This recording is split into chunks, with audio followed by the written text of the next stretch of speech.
आप जितना फिट होते जाओगे आप उतना अकेले होते जाओगे। आप जितना अपने शरीर को तराशते जाओगे उतना अपने आसपास कम लोग पाओगे। और ये ऐसा नहीं है कि लोग आपसे जलते हैं, आपकी साथ बैठना पसंद नहीं करते।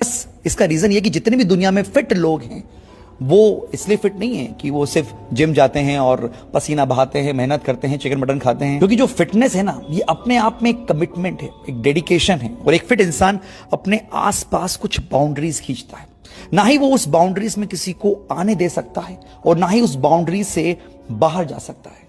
बता दूंगी 90% लोग इस दुनिया के उस बाउंड्री को नहीं खींचते। स्मोक करते हैं, शराब पीते हैं, जंक फूड, फास्ट फूड, कभी भी सोना, कभी भी उठना, कोई एक्सरसाइज नहीं, कोई कमिटमेंट नहीं, अपनी जिंदगी को बस वो जी रहे हैं।